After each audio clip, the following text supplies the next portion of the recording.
আসসালামু আলাইকুম। আশা করি আল্লাহর রহমতে আপনারা সকলে ভালো আছেন। এটা হলো থানকুনি পাতা। এই থানকুনি পাতা এত উপকারিতা, আপনি যে ৪-৫ মিনিট আলোচনা করে এটার উপকারিতা বলে শেষ করা যাবে না। আমি যতটুকু পারি এতটুকু আমি আলোচনা করতেছি। আমার ভিডিওটা দেখেন, দেখলে সহজে বুঝতে পারবেন। এর উপকারিতা জানলে আপনি অবাক হয়ে যাবেন। যাদের আমেশা হয়, অনেকে দেখেছে আমেশা হয়, যদি আপনার আমেশা হয় এই থানকুনি পাতা সংগ্রহ করবেন।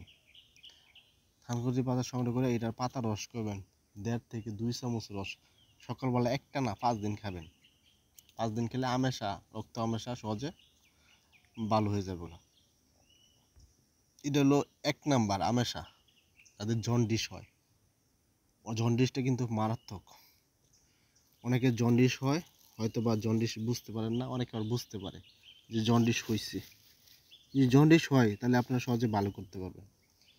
এই পাতার রস, এটার নাম হলো থানকুনি পাতা, এটা রস করবেন ১ গ্লাস।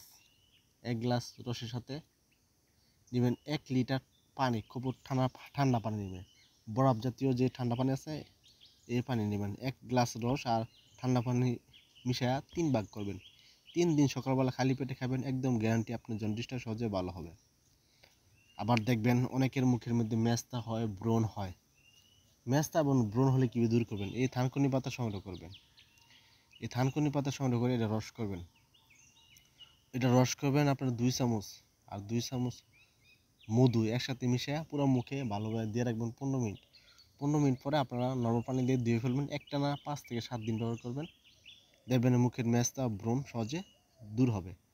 আবার দেখবেন অনেকে আছে ঠান্ডা কাশি, এবং দেখা যাচ্ছে ঠান্ডা কাশি দূর করতে পারতেছেন না। এটা হলো শীতকাল, পরে শীতকাল বলা যায়, কেননা শীত আইসা পড়ছে। এই শীতকাল ঠান্ডা কাশিটা বেশি লাগে। এটা রস করবেন ২ চামচ, আর ২ চামচ মধু একসাথে নিয়ে খাবেন। খাইলে দেখবেন ২ দিন খাবেন, ২ থেকে ৩ দিন খাইলে আপনার ঠান্ডা কাশি সহজে ভালো হবে। খুবই উপকারিতা। আবার যারা দুর্বল, শরীর ক্লান্ত লাগে, শরীরে শক্তি পান না, তারাও এই পাতার রস নেবেন ২ থেকে ৩ চামচ, আর ৩ চামচ মধু একসাথে মিশিয়ে আপনার সুবিধা মতো দিনে একবেলা সারা বছর খেতে পারবেন। দেখবেন দুর্বল যদি আগে লাগতো, এখন দুর্বলতা একদম দূর হবে। শরীর শক্তিটা দিন দিন বৃদ্ধি হবে, আর সহজে শক্তিটা দূরে রাখতে পারবেন। আরেকটা জানেন, যাদের মানে স্মৃতিশক্তি দুর্বল, এটা কিন্তু পাতার রস কিন্তু খেলে স্মৃতিশক্তি দিন দিন বৃদ্ধি হয়। শুধু রস করে খাবেন, ১ চামচ বা ১.৫ চামচ করে খেতে পারেন, কোনো পার্শ্ববর্তীকান সবাই খেতে পারবো। আর আরেকটা জিনিস, সেটা হলো যে উচ্চ রক্তচাপ মানে হাই প্রেশার ভুগি, এই হাই প্রেশারটা কীভাবে ভালো করবেন?